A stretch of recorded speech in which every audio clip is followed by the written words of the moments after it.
আমার তো খুব ক্ষুধা লাগছে। ওই দেখো ওখানে একটা পকোড়ার দোকান দিয়েছে, চলো আমরা খেতে যাই। হ্যাঁ চলো। দিদি 3 প্লেট পকোড়া দেন তো। আচ্ছা ঠিক আছে।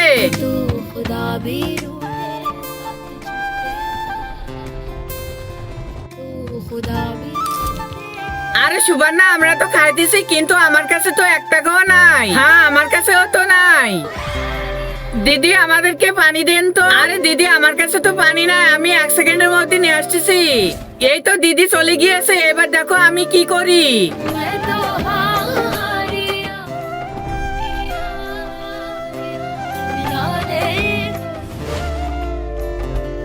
এই দিদি এসে গিয়েছে, কিন্তু হয়ে গিয়েছে, এবার এখানে রেখে দেই। চলো এবার শুরু করো। আরে ওরে বাবা গো, এ কিরকম ঝাল। আমাকে কেউ পানি দাও, পানি। এ তোমাদের কি হয়েছে, তোমরা চিল্লাইতেছো কেন? এ কিরকম পকোড়া বানাইলেন, এত ঝাল কেন? আপনি দেখেন তো এটা কেউ খায়? আমি তো সকাল থেকে বিক্রি করতেছিলাম, এই পকোড়া তো অনেক ভালো। হ্যাঁ তাহলে কি আমরা মিছে কথা বলতেছি? আপনি খেয়ে দেখেন তো। আচ্ছা ঠিক আছে বলতেছো যাত করে, আমি খেয়ে দেখতেছি। এ মেয়ে টিনটা কিরকম জঘন্য, দাঁড়াও তোমাদেরকে দেখাচ্ছি মজা।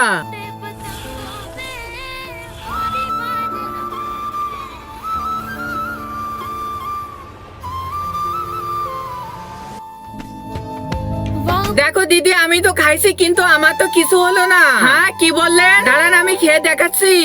কিন্তু তার আগে আজকে দেখবো তুমি এই মন্দির ঘরটাকে বেশি ভালোবাসো নাকি আল্লাহর ঘরটি বেশি ভালোবাসো। যদি তুমি আল্লাহর ঘরটি বেশি ভালোবেসে থাকো তাহলে লাইক এন্ড সাবস্ক্রাইব করে দাও। আর তুমি যদি মন্দির ঘরটাকে ভালোবেসে থাকো তাহলে তোমাকে কিছু করতে হবে না। ওরে বাপরে, এ কিরকম ঝাল। ঝালের গতি তো আমার অনেক কাশি পাইতেছে। আগে কি বললেন দেখলেন তো, এটা ভীষণ ঝাল, অনেক ভালো হয়েছে। বাপরে আমার তো ভীষণ ঝাল লেগে গিয়েছে।